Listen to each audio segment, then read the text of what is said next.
گدلا پانی آئے یا پانی میں بو ہو تو وہ ناپاک ہوگا۔ اکثر جب ہم پانی کی موٹر چلاتے ہیں تو شروع میں تھوڑا سا گدلا پانی آتا ہے، اس میں ہلکی سی اسمیل بھی ہوتی ہے، پھر تھوڑی دیر میں وہ صاف ہو جاتا ہے۔ کیا وہ پانی ناپاک ہے؟ اگر وہ کپڑوں یا برتن کو لگ جائے تو کیا وہ بھی ناپاک ہو جائیں گے؟ بنت آدم انڈیا سے، بھائی جب پانی کی موٹر چلتی ہے تو لائن سے پانی جاری پانی ہوتا ہے، وہ تو شروع میں جو گدلا اور گندا اسمیل والا پانی ہے وہ نکال دیں تو باقی پانی پاک ہے۔ تو اگر وہ اسمیل والا گندا پانی جب برتنوں کو لگے گا تو برتن بھی ناپاک ہو جائیں گے، تو شروع میں نکال دیں، پھر جو صاف پانی آ رہا ہے تو بس وہ پاک ہے۔ اگر والد خرچہ اٹھانے پر راضی ہوں تو نکاح واجب ہوگا اگر توقان کی کیفیت ہو، یعنی توقان کا مطلب لوگ نہیں سمجھیں گے، یعنی یہ خطرہ ہو کہ اگر میں نے نکاح نہیں کیا تو گناہ ہو جائے گا مجھ سے، اور نفقے پر بذات خود قدرت تو نہیں لیکن والد صاحب کفالت کے لیے تیار ہوں اپنی رضا سے، تو اس صورت میں بھی نکاح کا حکم واجب ہوگا یا نہیں؟ حمزہ منصور کراچی سے، جی اگر گناہ کا خطرہ ہے اور نکاح کی استطاعت ہے تو پھر نکاح کرنا واجب ہے، نہیں کریں گے تو گنہگار ہوں گے۔ اب خود میں استطاعت نہیں ہے لیکن والد صاحب تعاون کر رہے ہیں تو استطاعت تو بہرحال ہو گئی نا، تو اس لیے نکاح کرنا ایسی صورت میں واجب ہو جائے گا۔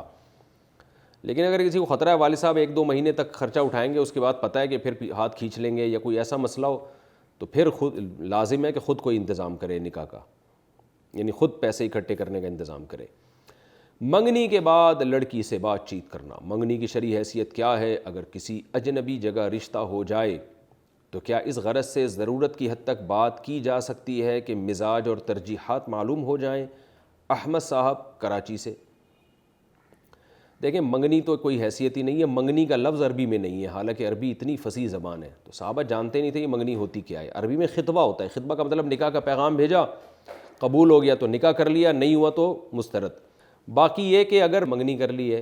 تو منگیتر سے بات چیت کرنا جائز نہیں ہے، کیونکہ وہ بہرحال آپ کی نامحرم ہے، اور بات چیت بھی آپ اس سے ہنسی مذاق والی کریں گے، ہنس ہنس کے بے تکلف ہو کے فری ہوں گے، اس سے غیر ضروری اس سے فتنے کا اندیشہ ہوتا ہے۔ ہاں اتنی بات، یہ جو آپ نے پوچھا ہے کہ بالکل اجنبی جگہ منگنی ہوئی ہے تو کیا ضرورت کی حد تک تاکہ اس کا مزاج پتہ چلے، تو یہ منگنی سے پہلے کیا جا سکتا ہے۔ جب منگنی ہو گئی تو منگنی کا تو مطلب ہے آپ نے ایگریمنٹ کر لیا، اب نکاح کرنا ہے، اب مزاج پتہ چلا کہ کیا کرنا ہے آپ نے۔ ہاں بالکل اجنبی جگہ آپ نکاح کرنا چاہتے ہیں، وہاں لڑکی کا کچھ پتہ ہی نہیں ہے، تو اس سے ضرورت کے وقت بات کی جا سکتی ہے تاکہ اس کی ترجیحات پتہ چلے، اس کو پتہ چلے کہ یہ میرے قابل بھی ہے یا نہیں ہے، میرے ساتھ زندگی گزار سکے گی کہ نہیں، تو اس سے بقدر ضرورت بوقت ضرورت اگر کوئی بات کر لے تو انشاءاللہ اس میں کوئی گناہ نہیں ہے، کیونکہ یہ ضرورت کی بات چیت ہے۔ باقی منگنی ہونے کے بعد جو آج کل فون سے چپک جاتے ہیں، جیسے ایلفی سے کسی نے فون ان کے کان سے چپکا دیا ہو، تو یہ طریقہ غلط ہے، اور اس سے شادیاں ناکام بھی ہوتی ہیں، کیونکہ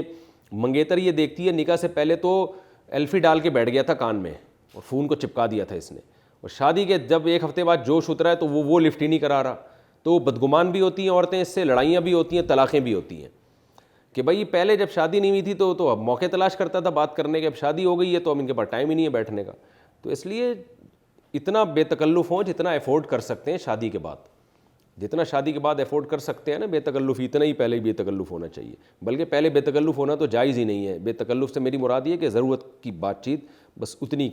کی جا سکتی ہے، اس سے زیادہ نہیں۔